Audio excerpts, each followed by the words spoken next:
చిత్తూరు జిల్లాలో వైసీపీ నేతలు అప్పట్లో నోటికి పని చెప్తూ ప్రత్యర్థులపై తెగ చెలరేగిపోయారు. ఒకరు సీరియస్గా విమర్శలు గుప్పిస్తే మరొకరు వెటకారం జోడించి మరి విపక్ష నేతలపై ఆరోపణలు చేసేవారు. ప్రతిసారి పరిధి దాటి ప్రత్యర్థులపై విమర్శలు చేస్తూ సామాన్యులు సైతం ఇదేం గోలా అనుకునే విధంగా వ్యవహరించారు. ఆ నాయకులు అధికారంలో ఉన్నప్పుడు అన్ని విధాలా స్థిరపడ్డారు. అయితే గత 3 నెలలుగా ఎవ్వరూ నోరు మెదపడం లేదు. అప్పుడంతా హడావిడి చేసిన బ్యాచ్ ఇప్పుడు ఎందుకంత సైలెంట్ అయింది?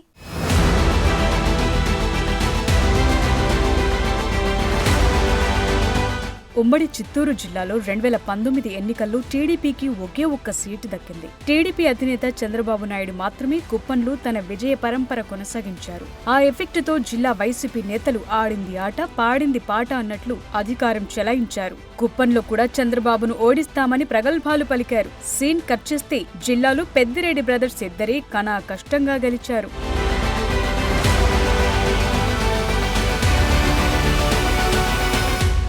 గత 5 ఏళ్లలో అయిన దానికి కయ్యానికి కాలు దువ్విన నేతలందరూ ఓటమి తరువాత సైలెంట్ అయిపోయారు. అప్పట్లో వైసీపీ నేతల వెంట నడిచిన క్యాడర్ అంతా ఆ పరిస్థితిని జీర్ణించుకోలేకపోతోంది. అధికారం ఉన్న నాళ్లు ఎంజాయ్ చేసి ఇప్పుడు తమను గాలి కొదిలేశారని వైసీపీ శ్రేణులు నాయకులపై మండిపడుతున్నాయి. పాత కేసులు తిరగదోడుతుండడంతో పార్టీ వారు ఇబ్బందులు పడుతున్నా మాజీలంతా తమకెందుకులే అన్నట్లు వ్యవహరిస్తుండడంతో క్యాడర్ ఆగ్రహం కట్టలు తెంచుకుంటోంది. దాంతో సోషల్ మీడియాలో తమ నేతల్ని వారు టార్గెట్ చేస్తుండటం ఇప్పుడు జిల్లాలో హాట్ టాపిక్ గా మారింది.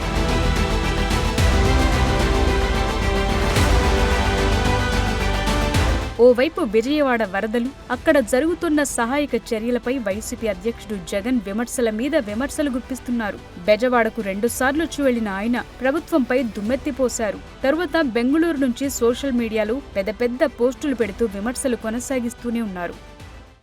ఈ రోజు ఈ ఫ్లడ్స్ ఏదైతే కనిపిస్తా ఉన్నాయో ఇవి స్వయంగా మ్యాన్ మేడ్ ఫ్లడ్స్. ఇది మ్యాన్ మేడ్ ఫ్లడ్స్ అంటే దాని అర్థం ఏమిటి అని అంటే ప్రభుత్వం స్పందించాల్సిన రీతిలో స్పందించకపోవడంతో ఈ రకంగా అన్యాయమైన పరిస్థితి నెలకొని ఉంది. ఆలోచన చేయమని అడుగుతా ఉన్నా. ఇంతకు ముందు కూడా వరదలు వచ్చాయి, ఇంతకు ముందు కూడా ఫ్లడ్స్ వచ్చాయి. ఇప్పుడు పడిన వర్షం కన్నా ఇంకా ఎక్కువ వర్షాలు కూడా పడ్డాయి. కానీ ఏ రోజు కూడా మనుషులు చనిపోయిన పరిస్థితులు ఏ రోజు రాలా. జిల్లాలోని జగన్ పరివారం మాత్రం అసలు దేనిపైనా నోరు మెదపటం లేదు. అధ్యక్షుడు చూసుకుంటారు, మాకెందుకులే అన్నట్లు వ్యవహరిస్తున్నారు. వరదలు గత 60 ఏళ్లలో ఎన్నడూ లేని విధంగా ముంచెత్తటంతో విజయవాడలోని కొన్ని ప్రాంతాలు నీట మునిగాయి. సమగ్ర సమాచారం లేకుండా అక్కడకు వెళ్లిన మాజీ ముఖ్యమంత్రి బుడమేరు వరదపై అవగాహన లేకుండా మాట్లాడి అబాసుపాలయ్యారు. బుడమేరు నుంచి వస్తా ఉన్న వరదలను కూడా ఇక్కడనే పంపించే కార్యక్రమమే చేశారు. శనివారం రాత్రి ఒక అలర్ట్ లేకుండా, ఒక సిగ్నల్ లేకుండా నీళ్లు బుడమేరు నుంచి గేట్లు ఎత్తేశారు. ఎంత దారుణమైన పరిస్థితి అనంటే వలగలేరు హెడ్ రెగ్యులేటర్కు సంబంధించిన లాకులను 11 లాకులను శనివారం రాత్రి అర్ధరాత్రి దాటిన తర్వాత ఎత్తారు. అలర్ట్ లేదు. ఇక్కడ ఈ ప్రాంతంలో ఉన్న ప్రజలకు కనీసం చెప్పడం లేదు. ఎత్తేసినారు. ఎందుకు ఎత్తినారు? చంద్రబాబు నాయుడు గారు ఉన్న ఇల్లు, కరకట్టు మీద ఉన్న ఇళ్లకు ఆ ఇంటికి సంబంధించిన ఆ నీళ్లు పోకుండా రక్షించుకునే దానికోసం విజయవాడలోని ఈ ప్రాంతాన్నంతా కూడా నీటిమయం చేశారు చంద్రబాబు నాయుడు గారు. నేను అడుగుతా ఉన్న ప్రతి ప్రశ్న కూడా లాజికల్ గా అడుగుతా ఉన్నాను. ఎవరైనా కానీ సమాధానం చెప్పాలనుకుంటే మొట్టమొదటిగా ప్రజలకు క్షమాపణ చెప్పి ఆ తర్వాత ఈ ప్రజలకు ఏం చేయబోతున్నాము అన్న మాటలు కూడా చెప్పి ఆ తర్వాతనే సమాధానం చెప్పాలని చెప్పి చంద్రబాబు నాయుడు గారిని గట్టిగా కూడా కోరుతా ఉన్నాడు. వరద ప్రాంతాలకు అలా వచ్చి ఇలా వెళ్లిపోయిన మాజీ ముఖ్యమంత్రి వ్యాఖ్యలపై విమర్శలు వెల్లువెత్తాయి. గతంలో అధినేత చూసి రమ్మంటే కాల్చి వచ్చిన నేతలందరూ ఇప్పుడు వాటిపై స్పందించటమే మానేశారు. చంద్రబాబుపై ఎదురుదాడిలో ముందుండే జిల్లాకు చెందిన మాజీ మంత్రులు నారాయణ స్వామి, పెద్దిరెడ్డి రామచంద్రారెడ్డి, మాజీ ఎమ్మెల్యేలు పూమన కరుణాకర్ రెడ్డి, చెవిరెడ్డి భాస్కర్ రెడ్డి, బియ్యం మధుసూదన్ రెడ్డిలు అసలు రాష్ట్రంలో వరదలు వచ్చిన సంగతే తెలియనట్లు వ్యవహరిస్తున్నారు.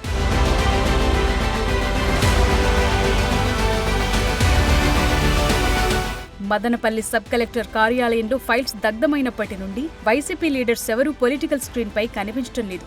ఆఖరికి జిల్లా పార్టీకి పెద్ద దిక్కుగా పెత్తనం చేసిన మాజీ మంత్రి పెద్దిరెడ్డి సైతం మౌనవ్రతం పాటిస్తున్నారు. పెద్దిరెడ్డిపై అవినీతి ఆరోపణల తీవ్రత రోజురోజుకి తీవ్రమవుతోందని అయినా ఆయన స్పందించడం లేదు. మొన్నెప్పుడో ఆగస్టు 15న బయట కనిపించిన ఆయన తనపై వస్తున్న ఆరోపణలన్నీ అసత్యాలని, అబద్ధాలని, పరువు నష్టం దావా వేస్తానని, రాష్ట్రంలో శాంతి భద్రతలు క్షీణించాయని విమర్శించారు. కొన్ని ఛానల్స్ల మీద, కొన్ని అసత్య ఆరోపణలు చేసిన ఛానల్స్ మీద, పత్రికల మీద కూడా నోటీస్ ఇవ్వడం జరుగుతుంది డిఫమేషన్కు. తప్పనిసరిగా వారి మీద పరువు నష్టం కేసును అది నోటీస్ ఇచ్చిన తర్వాత, స్టిపులేటెడ్ టైం అయిపోయిన తర్వాత కోర్టులో కూడా దాఖలు చేయడం జరుగుతుంది. అదుపులో ఉన్నాయా లేదా మీడియా వారికే బాగా తెలుసు. దాన్ని పొగుడుతూ ఉచ్చరించే మీడియా ఉంది, పెద్ద పెద్ద అక్షరాలతో బాగా జరుగుతూ ఉన్నాయి, చాలా బాగుంది అని చెప్పి రాసే పత్రికలు ఉన్నాయి. కానీ వాస్తవాలు రాసే వాళ్ళు కూడా ఉన్నారు. మరి మీడియాలో అందరికీ కూడా తెలుసు ఏం జరుగుతోంది ఈ రాష్ట్రంలో.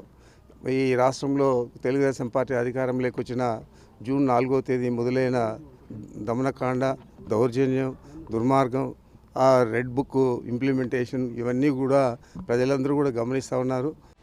బెజవాడ వరదలపై స్పందించాల్సిన ఆ జిల్లా నేతలు కొడాలి నాని, వల్లభనేని వంశీ వారెక్కడున్నారో ఎవరికే తెలియటం లేదు. వరద ప్రాంతాలకు వెళ్లకుండా ఎప్పటిలానే ఫైర్ అయ్యారు మాజీ మంత్రి రోజా. చంద్రబాబు, పవన్, లోకేష్లపై తనదైన శైలిలో విమర్శలు గుప్పించారు. అయితే వారిపై రోజా చేసిన వ్యాఖ్యలు పార్టీకి మైనస్ గా మారాయని వైసీపీ శ్రేణులు మండిపడుతున్నాయి. చంద్రబాబు నాయుడు గారి ఇంటికి 3 కిలోమీటర్ల దూరంలోనే ఇంత పెద్ద విపత్తు జరిగినా ప్రజల్ని కాపాడలేకపోయారు అంటే ఇది రాష్ట్ర ప్రభుత్వం, రాష్ట్ర ముఖ్యమంత్రి వైఫల్యం కాదని నేను అడుగుతున్నా. ఈరోజు కరకట్టు మీదున్న అక్రమ కట్టడాల్ని కాపాడటం కోసమే విజయవాడని ప్రజల్ని ముంచేశారు అనటంలో నిజం లేదా అని నేను అడుగుతున్నా. గంట ముందు ప్రజలకు చెప్పినా వాళ్ళు ముంపు బారిన పడేవారు కాదు.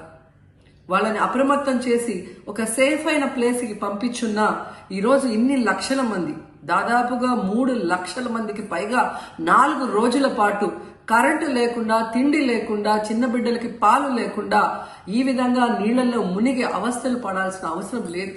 దురదృష్టం ఏంటంటే ఈ రాష్ట్ర ముఖ్యమంత్రి నుంచి మంత్రుల వరకు ఎప్పుడు ఫ్రైడే వస్తుందా, ఎప్పుడు హైదరాబాద్కి వెళ్దామా, లేదా ఎప్పుడు విహారయాత్రలకు వెళ్దామా అని ప్లాన్ చేసుకోవడంలోనే చిత్తశుద్ధిగా ఉన్నారనేది ఈ 5 రోజులు మీరు చూస్తే మీకే అర్థమవుతుంది. 4-5 రోజులు ప్రజలకి తిండి అందించడంలో ఈ ప్రభుత్వం విఫలమైంది. కనీసం ఇది జరిగినప్పుడు సీఎం గారు పనిచేయట్లేదు, వయసు అయిపోయింది.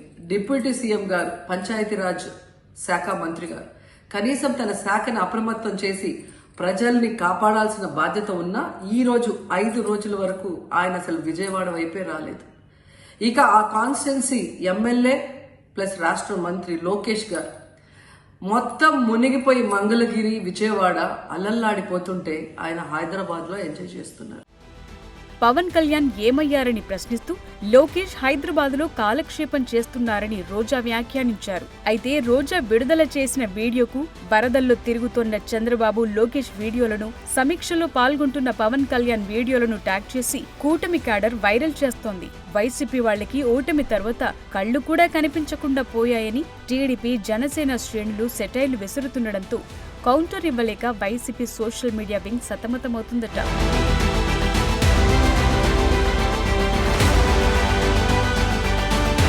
శ్రీకాళహస్తి మాజీ ఎమ్మెల్యే బియ్యపు మధుసూదన్ రెడ్డి అయితే అప్పట్లో చంద్రబాబు, లోకేష్ తో పాటు పవన్ కళ్యాణ్ పై వ్యంగ్యాస్త్రాలు విసిరేవారు, చిత్ర విచిత్రమైన పదజాలాన్ని వాడేవారు. అయితే ప్రస్తుతం ఆయన నియోజకవర్గంలో కేవలం వైఎస్ జయంతి, వర్ధంతి రోజు మాత్రమే కనిపించారు. ఎన్నికల ముందు ఆయన కోసం వాలంటీర్లు రాజీనామాలు సైతం చేసి పనిచేశారు. కనీసం ఇప్పుడు వారి గురించి కూడా ఆయన మాట్లాడటం లేదు.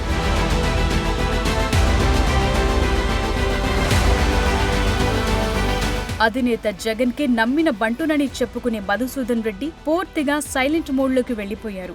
నియోజకవర్గంలో 18,000 ఎకరాలకు పైగా కబ్జాకు గురయ్యాయని బీజేపీ రాష్ట్ర నాయకుడు కోల ఆనంద్ ఇప్పుడు మరికొత్త అంశాన్ని తెర మీదకు తీసుకొచ్చారు.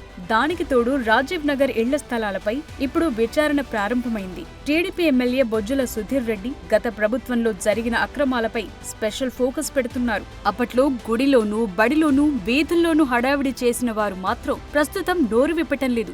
మొత్తానికి ఉమ్మడి జిల్లాలో వైసీపీ నేతలకు కేసుల భయమో లేకపోతే ఎందుకొచ్చిన తలనొప్పిలే అనుకుంటున్నారు, కానీ అలా కానిచ్చేస్తున్నారు.